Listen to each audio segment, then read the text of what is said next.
Hello, bachcho. Let this question. A ball is projected from a given point of velocity u at angle some angle and with the horizontal and after hit the vertical wall and return to the same point. Show that the distance of the point from the wall must be less than the e square 1 plus e g से where e is the coefficient of restitution बेटा। तो हमें क्या बोला गया कि हमें एक बॉल है, जैसे मान लीजिए यहाँ पर ये वाई डायरेक्शन है और ये एक्स डायरेक्शन है बेटा।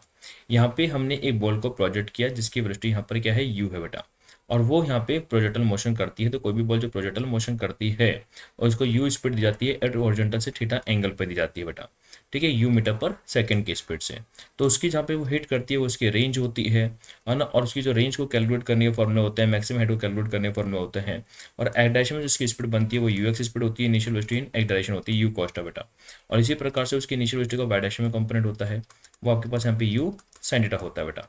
तो यहाँ पे बोला जा रहा है, लेकिन साथ में क्या है कि यहाँ पे जब बॉल को आप प्रोजेक्ट कर रहे हो तो यहाँ पे क्या वर्टिकल बॉल रखी हुई है बेटा, और जो वर्टिकल बॉल है इस ball is projected given point velocity use at some angle with the horizontal after hit a vertical wall and return to the same point.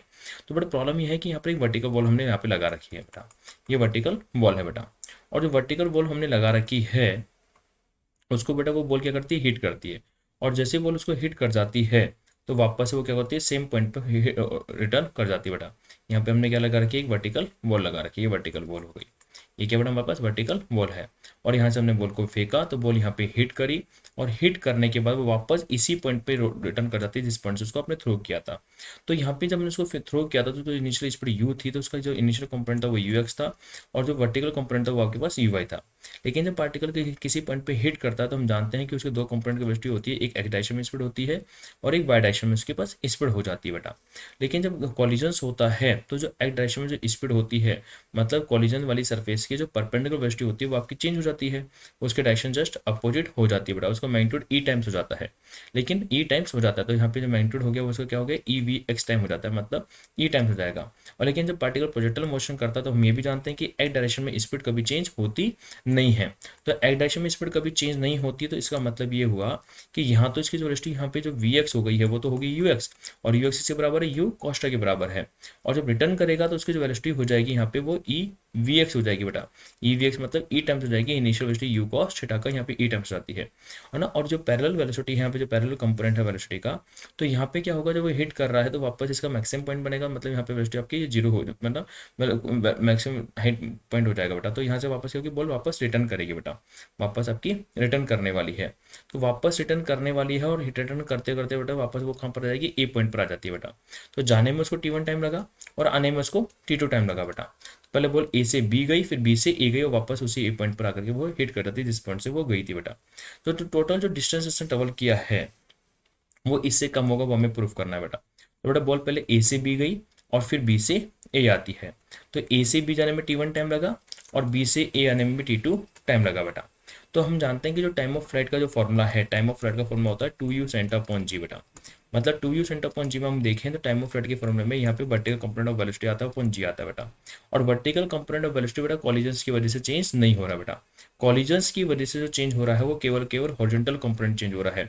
Vertical component जो है बेटा कॉलिजन्स की वजह से चेंज नहीं होते, वो ड्यू टू द ग्रेविटी की वजह से बड़े चेंज होते हैं कि मैक्सिमम हाइट पे जीरो हो जाते हैं, हर पॉइंट पे चेंज होता है क्योंकि ड्यू टू द ग्रेविटी की वजह से।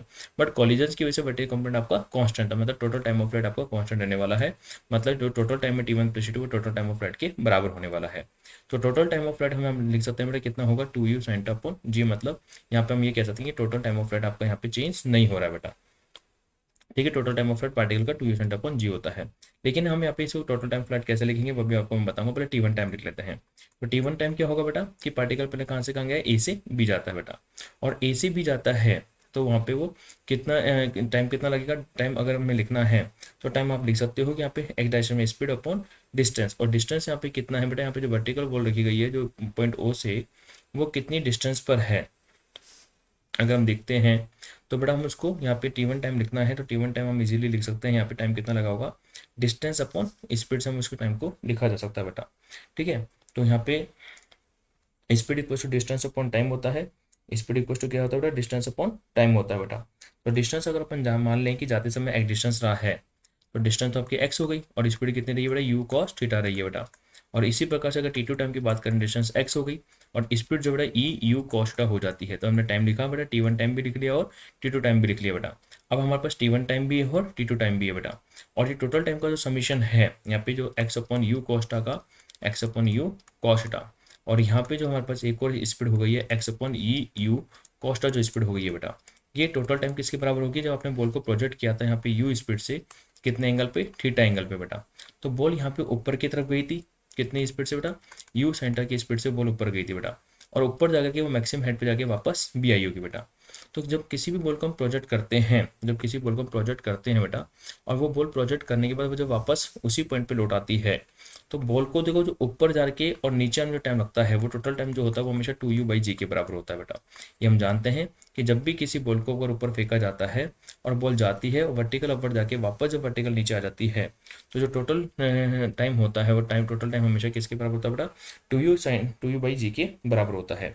लेकिन वो टाइम कब होता है, जब आप केवल उसको यू स्पीड से थ्रो कर रहे हो, जब केवल यू स्पीड से थ्रो कर रहे हो। लेकिन जब किसी थीटा एंगल पे थ्रो कर रहे हो तो यहाँ पे 2u/g लिखा जाता है, क्योंकि हमेशा वर्टिकल कंपोनेंट आता है। अगर यू स्पीड से वर्टिकल थ्रो कर रहे हो तो यहाँ पे 2u/g लिखा जाता है, 2u/g लिखा जाता है। और अगर थीटा एंगल पे थ्रो कर रहे हो तो वर्टिकल कंपोनेंट यहाँ पे u कितना है, 2u/g हो जाएगा, तो 2u/g हो जाएगा बेटा। वो मैंने आपको यहाँ पर भी बताया था कि टोटल टाइम ऑफ फ्लाइट कितना आपका 2u/g है बेटा।